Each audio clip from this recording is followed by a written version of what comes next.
Hello and welcome to my Black Mage guide for Eden's Verse Fulmination in Final Fantasy XIV, also known as E5. In this guide I'm going to have a look at what the Black Mage can do to minimise movement, to avoid mechanics, maintain uptime and be as greedy as possible. The guide is going to be in real time and we're going to look at things like pre-positioning and where best to put your ley lines. The guide also assumes that you have a basic understanding of the fight already. I'm not going to go into all the mechanics in a major amount of detail, just more cover how you can avoid them with the least amount of movement possible. The idea is to make the fight as smooth as possible to play, therefore maximising your casting time and hopefully overall damage. I hope you enjoy. We can start off really easily by running through our complete opening rotation from the starting position. There's no need to move, so you can pop your ley lines down here, but I'd suggest keeping it within the central column like this, just so that you're equidistant from both the east and west sides that you'll need to jump to for the first mechanic. You'll see later on in the video that we're really going to be hanging around this central column, just off to the east or west sides of it. The first mechanic we're going to have to move for is Strathspear Summons. That's going to leave one side of the arena safe from Judgment Jolt. As a Black Mage we don't want to be running, we want to stay in these ley lines for as long as we can, so we just wait for another player to make it to the safe zone and then we jump to them with Ethereal Manipulation. You have until the end of this Judgment Jolt cast bar. It's quite generous and you can go right up to the animation, so really try to maximise your time in the ley lines if you can. Once you've jumped to the safe side, regardless of whether it's east or west, I'd stay where you are. Stormcloud Summons is next, and this will make it much easier for you to run and drop it into one of the corners should you get the marker, as there will be no one to jump to. If you don't get the marker, I'd still recommend just staying out here. Next up is Judgment Vaults. You don't need a stack for this one, so you don't need to pick up any of the orbs. Going back to Stormcloud Summons, if you're in any doubt as to whether you might get hit by the AoE that's left behind by another player or your own, it's about the width of 3.5 of the lanes, so as long as you are no less than roughly 2 lanes width away from where the AoE was dropped, you should be fine. Shortly after this there's going to be a Fury's Bolt, which indicates that the next Judgment Vault is going to be Divine, therefore Fatal if we don't have one of the Surge Protection stacks. This is one of the benefits of staying out here. This on the edge of the arena is no one's going to be fighting you for these orbs. It's a lot less stressful and you don't have to worry about it, they can all fight it out between themselves in the middle. Your second ley lines will be coming up around now. You want to place these close to the central column on one of the 5 lines that separates the 6 lanes. This will put you in a good position for the next 2 mechanics, the first of which is the central column pushback. Just keep casting for as long as you can, and once you've been pushed back you'll be able to quickly return to your circle using between the lines.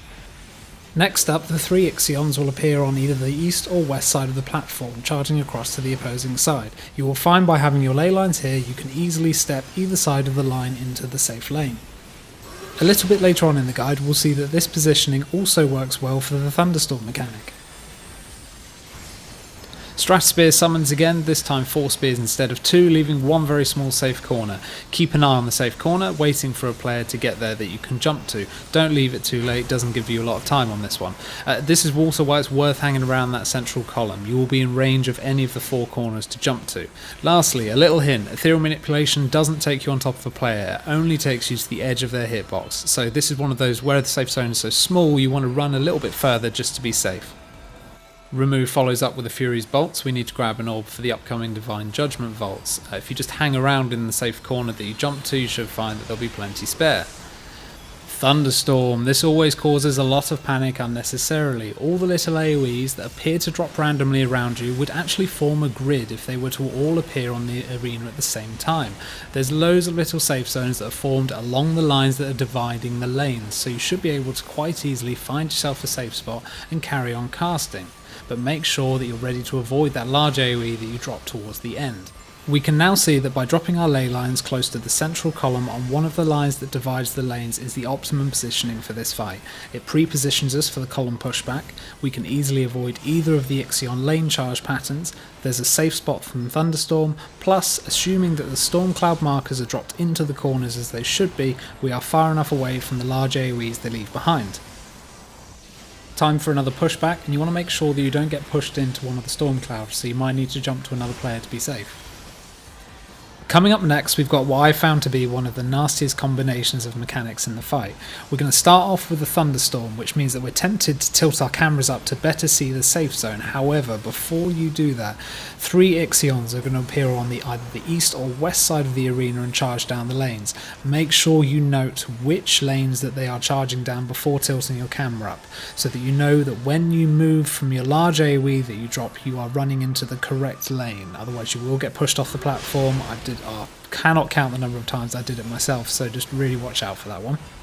We've now got about 15 seconds worth of free casting time, so go nuts, and this is going to be followed with another Stratuspear summons with 2 spears combined with a Stormcloud summons. Again, drop your ley lines close to the central column on one of the lines. Make sure it's a little bit closer than where I've stood here, because I almost get flattened by one of the spears that comes down.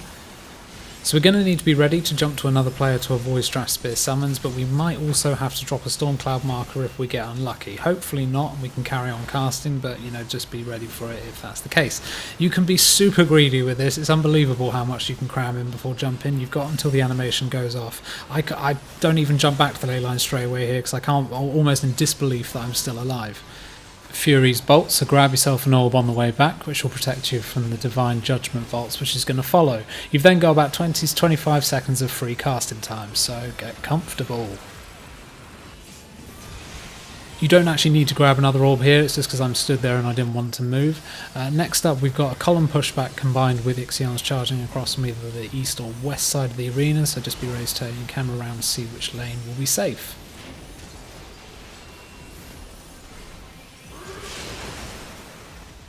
After the pushback, we've got about 30 seconds worth of free casting time, but when convenient, make your way back towards the central column and stand on one of the lines dividing the 2 lanes, ready to put down your next ley lines. There'll be another normal Judgment Vaults AoE. You don't actually need a stack to survive this one. I only have one because I stood where an orb appeared earlier. You only need them when you see Fury's Bolt, but at the same time there's no real harm in having a stack if you pick one up. This is another one of those horrible combinations where Thunderstorm is accompanied by Ixions charging across the lanes. Once you've dropped your ley lines, just be ready to look up with your camera just to check which lanes are going to be safe, so you don't run into the wrong one when you drop your big AoE.